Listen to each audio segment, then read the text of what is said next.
Après la victoire de la République face au dernier Seigneur Sith, les troupes mandaloriennes sont obligées de battre en retraite avec la perte de leur unique leader, Mandalore l'Indomptable, tué et dévoré par une créature sur Dexun.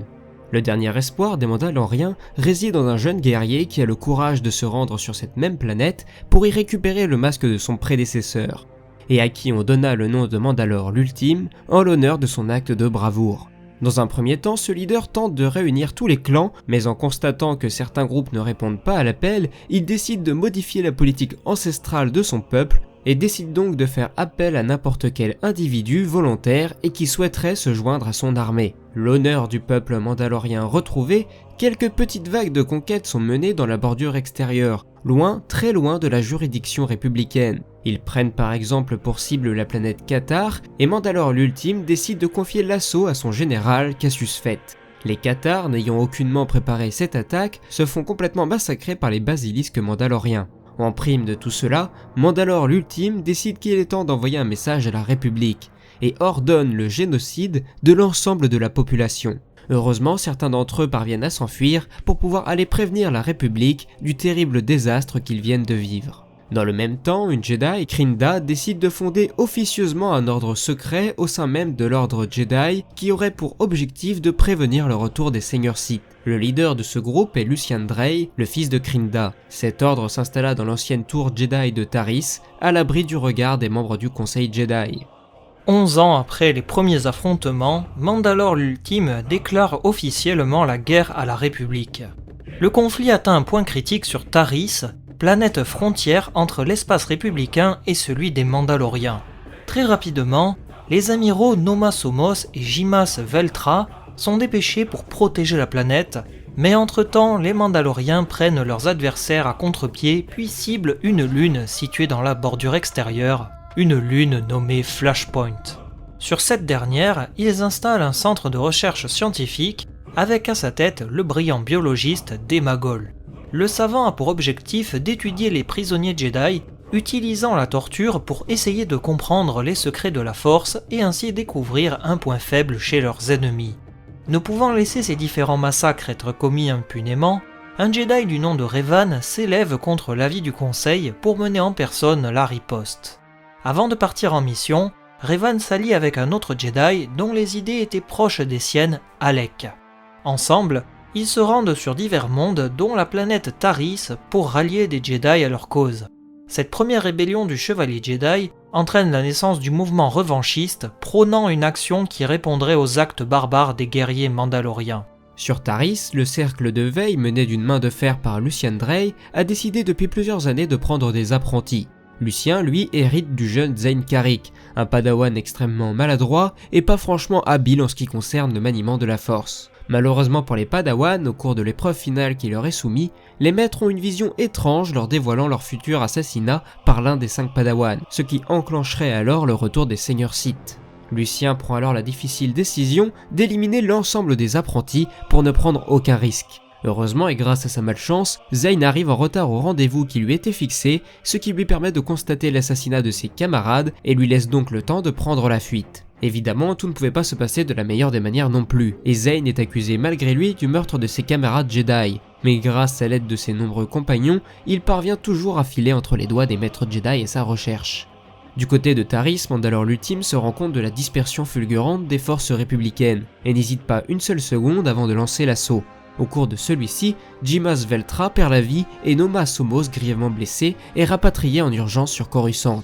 Le capitaine, Saul Karat, prend donc la tête des opérations, rassemble les survivants et fuit dans le noyau pour y être nommé amiral de la flotte. Mais de son côté, Taris est abandonné, laissé sans aucune défense aux envahisseurs. Du côté de Zayne Carrick, le jeune Jedi parvient à amasser des preuves qui le disculpent entièrement. Il parvient notamment à rencontrer Alec, nouvellement appelé Malak, et l'un des membres du cercle de veille, Xamar, qui accepte enfin de l'écouter. Par la suite, il est dévoilé que Azen, un homme apparemment brisé au service de Lucian Drey, était en réalité le Sith qui complotait dans l'ombre, mais celui-ci est rapidement vaincu par l'alliance de Zayne Carrick et de son ancien maître. Ainsi, le jeune Jedi peut retrouver son honneur et être légitimement déclaré non coupable. Cependant, malgré la possibilité d'obtenir le rang de chevalier Jedi, Zayne Carrick décide de démissionner de l'ordre afin de rester aux côtés de ses amis. Après des mois de combat, les revanchistes commencent enfin à gagner du terrain sur leurs adversaires, et parviennent notamment à reprendre la planète Taris aux mains du général Cassius Fett. Petit à petit, les républicains progressent et partout où ils passent, les deux Jedi Revan et Malak sont acclamés et reconnus comme des héros. En l'an -3962, Revan et ses fidèles parviennent à attirer les Mandaloriens au-dessus de la planète Malachor V, qui était le bastion des envahisseurs. Bien avant que la bataille ait lieu en orbite, Revan et quelques-uns de ses camarades, dont Mitra Surik, parviennent à mettre pied à terre et réussissent à utiliser une nouvelle arme, le générateur d'ombre-masse.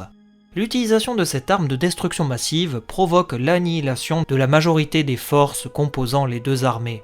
C'est alors que Mandalore l'Ultime et Revan s'affrontent dans un duel final qui déciderait du potentiel vainqueur de cette guerre interminable. Au cours d'un combat extrêmement serré, Revan terrasse son ennemi et pour lui rendre un ultime hommage après le combat, il récupère son masque. Ainsi, la mort de cet adversaire met fin à plus de 2 ans de guerre qui auront terrifié l'ensemble de la galaxie. La même année, et après avoir eu vent des rumeurs sur l'existence d'un potentiel seigneur Sith, Revan et Malak se rendent tous les deux sur Dromund Kaas, bastion du nouvel empire Sith de Vitiate, qui était jusque-là inconnu des républicains. Face à l'immensité des pouvoirs de leurs adversaires, les deux Jedi sont vaincus et l'empereur en profite pour les corrompre aux ténèbres du côté obscur. Par la suite, il se servit d'eux comme des agents qu'il envoya à la tête d'une armée dans le but d'attaquer ouvertement la République. Avant d'affronter ouvertement la République, alors au sommet de sa forme, Revan et Malak partent à la recherche de cartes stellaires qui finissent par les mener tous deux au-dessus de Léon, aussi appelé Rakata Prime. Une fois à la surface, ils y rencontrent les derniers descendants des Rakata qui les aident malgré eux à découvrir la Forge Stellaire, une station spatiale qui se nourrit de l'énergie solaire pour produire des armadas de vaisseaux. Une fois prêt, Revan se rend aux frontières de la République, il y rassemble de nombreux adeptes qui se souviennent de ses exploits contre les Mandaloriens, ainsi que de nombreux apprentis qui se joignent à eux, et l'académie Sith de Korriban est réouverte. Profitant de la renommée des deux leaders, de nombreux soldats républicains se joignent à eux, ce qui leur permet assez facilement d'écraser et de s'approprier les mondes républicains. Ainsi débute la seconde guerre des Sith. En plus de l'avancée fulgurante de l'armée Sith, les Jedi doivent faire face à un autre problème. Leurs ennemis sont populaires, à l'inverse de ce que pouvaient représenter Ulic Qel-Droma ou Exar Kun, Malak et Revan sont appréciés par les populations qui se souviennent d'eux comme les grands héros qui les avaient libérés de l'oppression des Mandaloriens, ce qui leur apporte de nombreux soutiens supplémentaires. Alors que la situation semblait désespérée, le Haut Conseil Jedi déclenche leur plan ultime, dont la clé est Bastila Shan, une des plus impressionnantes praticiennes de la méditation de combat. Cette dernière parvient à s'infiltrer dans le vaisseau amiral de Revan, et après un duel effréné, Revan est vaincu.